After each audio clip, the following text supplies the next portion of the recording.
वेद हिंदू धर्म के प्राचीनतम और पवित्र ग्रंथ माने जाते हैं। वेदों को समझना इतना आसान नहीं है, इसीलिए वेदों को कई विभागों में बांटा गया और बाद में इसे समाज के कल्याण के लिए लिखित किया गया, जिससे मानव जाति इसे आसानी से समझ सके। ऐसे में हमारे मन में कई सवाल उठते हैं कि फिर वेदों की उत्पत्ति कैसे हुई? वेद कितने हैं? वेद का अर्थ क्या है?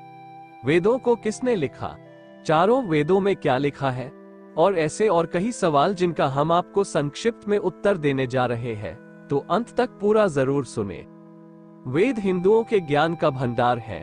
वेदों को मनुष्यों द्वारा नहीं लिखा गया, बल्कि अरबों साल पहले ऋषियों ने गहरी तपस्या के बाद भगवान की आवाज सुनी, जिसे वे वेद कहते थे। ऋषियों ने अपने शिष्यों को वह ज्ञान दिया।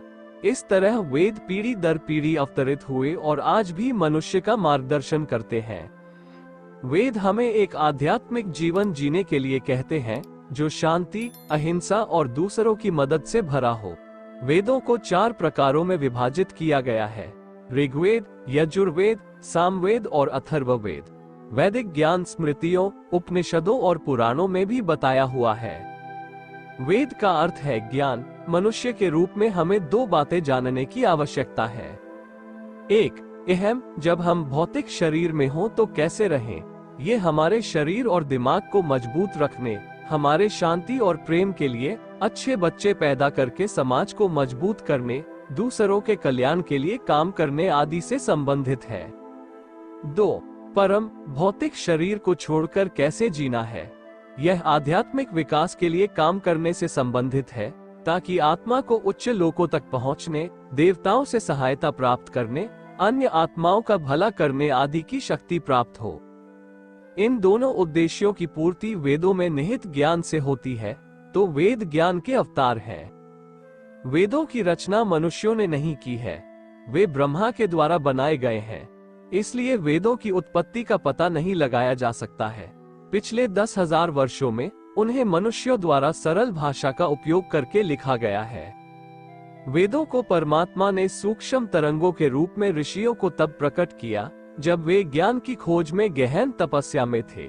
इसलिए वेदों को ऋषियों ने सुना और इसलिए उन्हें श्रुति कहा जाता है। दृष्टा इतने दयालु थे कि वे मानव जाति के लाभ के लिए इस ज्ञान को साझा करना चाहते थे। इसलिए उन्होंने अपने शिष्यों को वेदों को वाक्यों, ध्वनि के रूप में पढ़ाना शुरू किया। शिष्यों ने अपने शिष्यों को पढ़ाना शुरू कर दिया। इस प्रकार वेदों ने ध्वनि का रूप धारण कर लिया था और प्रयुक्त भाषा गीर्वाण थी, जो कि अब विद्यमान संस्कृत भाषा का प्राचीन रूप है। गीर्वाण को देवताओं की भाषा कहा जाता है। वेदों के भाषा रूप को स्मृति कहा जाता है। वेद अनंत है। वेदों के ज्ञान का न आदि है और न अंत। ये समय समय पर मानव जाति के मार्ग को रोशन करने वाली मशाल की तरह है। वेदों के संपूर्ण ज्ञान को संहिताबद्ध किया गया और ऋषि वेद व्यास द्वारा 4 प्रकारों में विभाजित किया गया था, जिन्हें ऋग्वेद, यजुर्वेद, सामवेद और अथर्ववेद कहा जाता है। कुछ अज्ञानी विदेशियों के साथ साथ कुछ भारतीय प्रचार करते हैं कि वेद आर्यों द्वारा लिखे गए थे, एक अलग जाति के लोग जो उत्तर भारत में कहीं से उतरे और उस ज्ञान को भारत के शेष हिस्सों में फैलाया। यह विचार पूरी तरह से निराधार था और इसका उद्देश्य ये फैलाना था कि वेद भारतीयों की संपत्ति नहीं है। सच्चाई ये है कि आर्य मूल रूप से भारतीय हिंदू थे और वे सरस्वती नदी के तट पर मानव सभ्यता को स्थापित करने वाली पहली जाति थे, जो रामायण काल के दौरान मौजूद थी। वेदों में सरस्वती नदी का 50 से अधिक बार उल्लेख किया गया है, जबकि गंगा नदी का केवल 1 बार उल्लेख किया गया है। आर्यों ने विज्ञान, इंजीनियरिंग, धातु विज्ञान, गणित, खगोल विज्ञान, कृषि, वास्तुकला, चिकित्सा, राजनीति आदि के विकास का बीड़ा उठाया और उन्होंने अपने वैदिक ज्ञान से एक उत्कृष्ट सभ्यता का निर्माण किया। इसे बाद में सिंधु घाटी सभ्यता कहा गया। 1. ऋग्वेद। ऋग का अर्थ है स्तुति। ऋग्वेद में इंद्र, अग्नि, रुद्र और 2 अश्विनी देवताओं वरुण, मरुत, सवित्रु और सूर्य जैसे देवताओं की स्तुति है। ऋग्वेद में प्रकृति की ऊर्जाओं के दोहन को अत्यधिक महत्व दिया गया है। इसमें देवताओं की स्तुति करने वाले 1017 भजन हैं।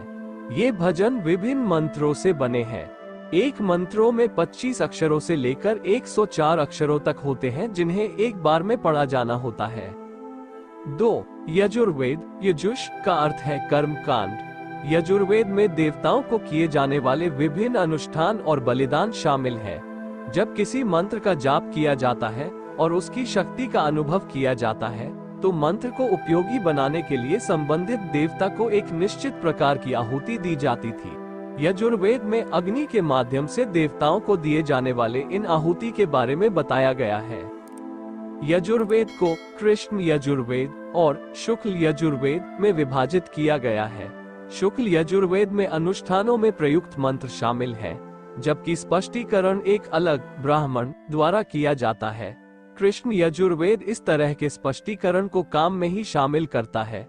कृष्ण यजुर्वेद के लिए 101 और शुक्ल यजुर्वेद के लिए लगभग 17 शाखाएं हैं। 3. सामवेद। साम का अर्थ है गीत। सामवेद में गाए जाने वाले श्लोक हैं। इन छंदों को उनके मूल रूप में 7 स्वरों का उपयोग करके बनाया गया है। सा, रे, गा, मा, पा, ध, नी, जो भारत में मौजूद शास्त्रीय संगीत का आधार है।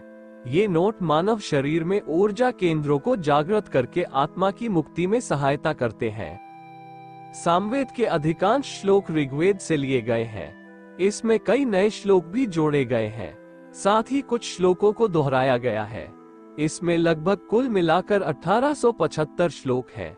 सामवेद के श्लोकों को गाया जाना चाहिए, न कि जपना चाहिए। इन श्लोकों के गायन को सामगान कहते हैं।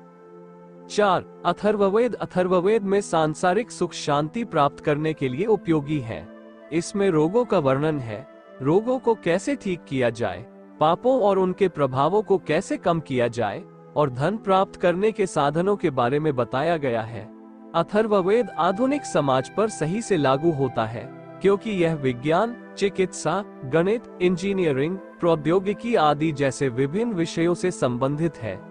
अथर्ववेद में लगभग 6000 श्लोक हैं, जो लगभग 731 भजन बनाते हैं।